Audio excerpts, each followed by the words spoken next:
Hi, Mayor. Good morning, Joe. A week from today is February. Oh, unbelievable. It can't come soon enough. I know. Although you can tell the days are definitely getting longer. Yes, that is for sure. That's a good sign. I like the earlier sunrises. A lot of folks like the later sunsets, but being an early riser like yourself, I appreciate the daylight in the morning. Absolutely. Yeah. Mayor, I understand we have a new director of Veteran Services. Yes, we do indeed. With the retirement of George Nicholson, we have appointed Christine Cugini. Christine has worked down there for a couple of years now. She's actually a Navy combat vet. She brought with her when she came to the job some tremendous administrative background. And when she came to the job, obviously she brought some ideas and enthusiasm. Actually, before she took the job, she brought Wreaths Across America to Quincy, which was a recognition with a Christmas tree to all the veteran graves in our city. So she's really got a big heart. She's very capable. She's a veteran herself. I think she's going to do a great job for the veteran of our city. And as I note in the press release here, the first woman to lead the department. Yes, I guess that's kind of cool. I don't necessarily look at those things, but there she is. But it happened organically. She worked in the office, and she earned the appointment of the director. So very happy for Christine and her family. She's really a great person. Yeah, I've worked with her with Wreaths Across America, and she truly is passionate about helping veterans. There's no question. She is indeed. Yeah. Yes, a lot of ideas.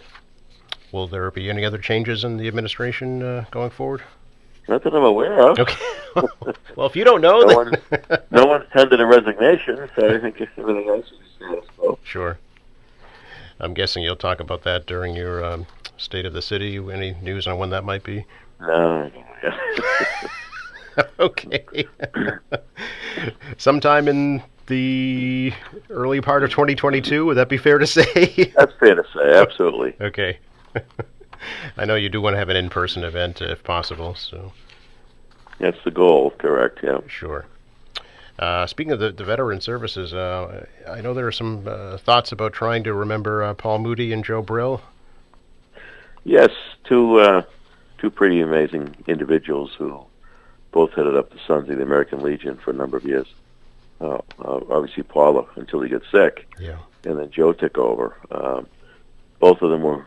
Paula was really the architect, if you will, for the Island of Flags. But Joe jumped right in with him, along with some other guys, to make it work and to continue it moving forward. And Joe was so passionate about picking up grabbing the baton from Paul, so they wouldn't let Paul down, but essentially doing the right things to remember our veterans with the Island of Flags. And of course, Joe's sudden death was really a blow to the veterans community. Two outstanding Quincy guys. I mean, there's this thing. I've had these conversations with the generals, for example. We talked about the bridge and people in the service. What is it about the Quincy people? What is it about Quincy? You know, and I brag about it. There's something here where people really care. There's a ton of examples like I could use, but we're speaking here about Joe and Paul, and I mean, they don't have to do what they did. You know, it wasn't about them. It was about remembering veterans. It was taking an island that was fairly desolate and really beautifying it and giving it a theme and some meaning. And I know people driving through that area, you know, it brought a smile to their face. Mm-hmm. So there is something about people from Quincy, and I continue to witness it, both as mayor, but also as just a citizen. So, yes, we are planning to put some together. We haven't quite nailed down all the details, but we are working on it. Sure. Of course, there was Larry Norton as well with the Vietnam veterans. Did so much for them. Yeah, Larry was amazing. Yeah. And we're going to be doing something for Larry, probably out near the clock tower, which was so near and dear to his heart. Sure. So another outstanding. And you know, again, Larry he was passionate about making sure that every family that lost somebody in Vietnam was, if they still lived here, honor them. If they didn't still live here, to bring them home and to do a square for each of those men that were killed in Vietnam. And he accomplished his task. He did. You know, obviously all the names are on the clock tower, but you've got all those squares where these guys grew up with their names on it, just on the corner. And I would hope that younger people someday, some days look up at that post and say, he was my age at one point. He grew up in this neighborhood. He was a Quincy kid, and we got to continue to make sure people don't forget these stories. It's pretty remarkable. Yeah. So Larry's another great guy we shouldn't forget.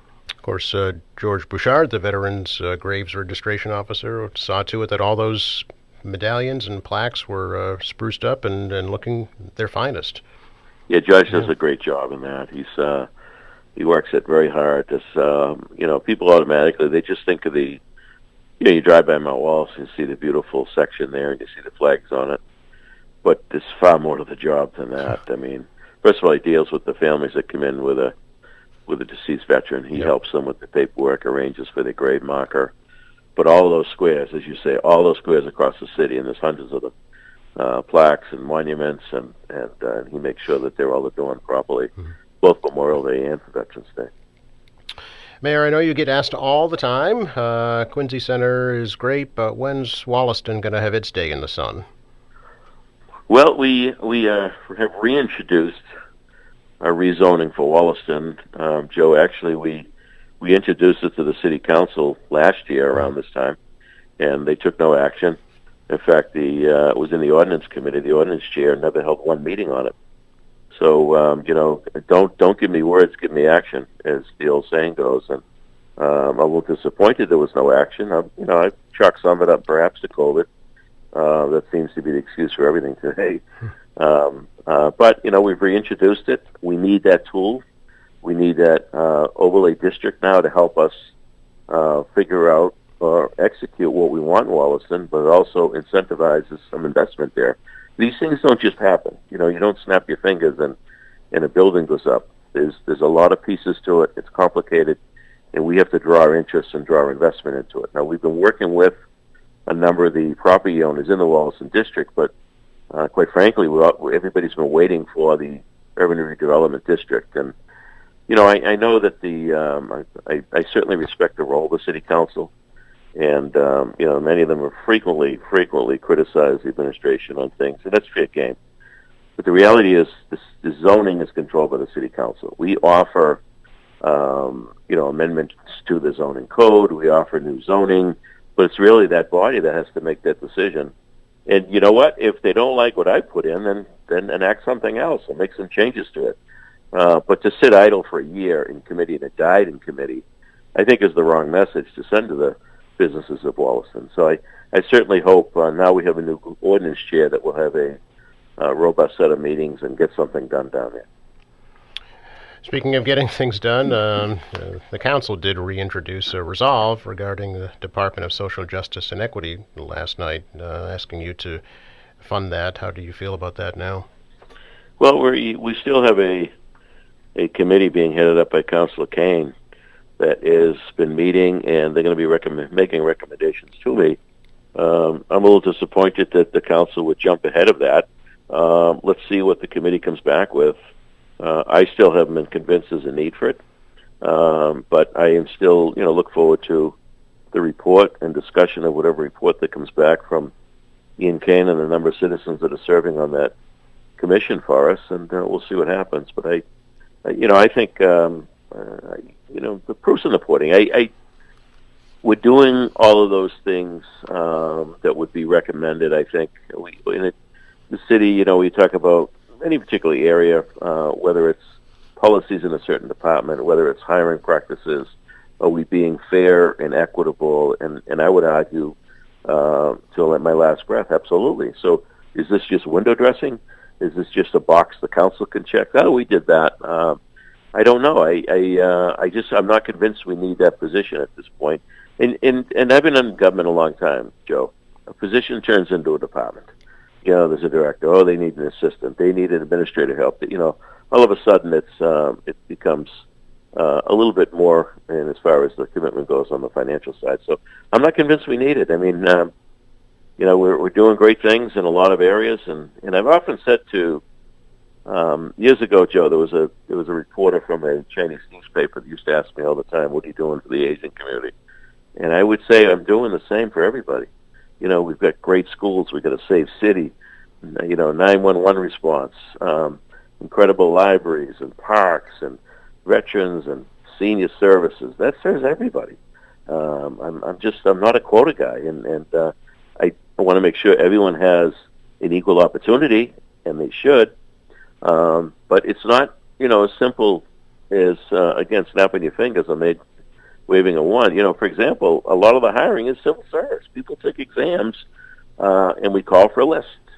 So the argument about the police department fire should reflect the population, I don't disagree with that, but we can only take it so far. People have to step up and take the list, take a test. Same goes on the school side, Joe. There's not necessarily a pool out there, when they want to see more teachers and staff that reflect the population. I agree, absolutely agree, but for whatever reason, we've got to do a better job with our kids in high school that perhaps come from a different nation to look at education so they become a teacher someday. Again, if the pool isn't out there, there's not a whole lot we can do about it. So it's there's a lot of work to be done. There's no question about it. But this city, everybody gets good service, no question about that. And the services are damn good in Quincy across the board for every citizen, from the cradle till the seniors using the Kennedy Center. So we'll see what happens. I'm waiting, essentially, again, as I said, report from the committee and what they're recommending to me. You are supporting a similar position, though, in the school department. Yes, but that's very specific. Mm-hmm.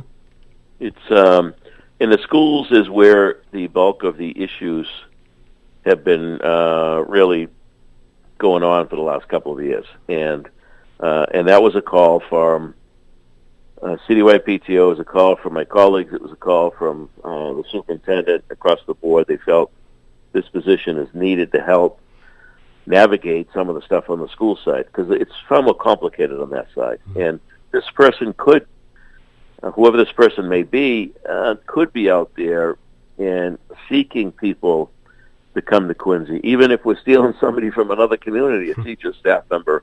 So this person will have a specific focus to help us on the school side on some of those issues. I just haven't seen the need on the city side to date. Good. Finally, Mayor, I didn't know if you wanted to comment on the ruling on the natural gas compressor station in North Weymouth. That the regulators essentially saying it shouldn't have been there, but we can't change it. Yeah, typical federal government. I mean, it's disgusting. I appreciate the work of Steve Lynch. He was with us from the start, trying to put the cities together and having that discussion. The U.S. senators, they popped in certain times for photo op. It's so disappointing. And when you just look at the facts, forget Quincy Weymouth. Just look at from what I think from the federal government's viewpoint, you've got a very large population in that area. Why would you put a use like that in such a large area? And you've also got the Fort River Basin that has been under, it's been an industrial area which has spewed a lot of pollutants to that neighborhood in that area for decades.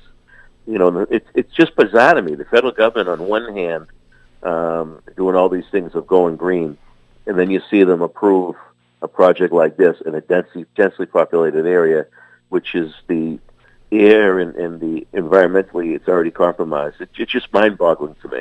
Really is. That shows you the power of the lobbyists at the federal level. You hear about that all the time in politics, and I think it's disgusting.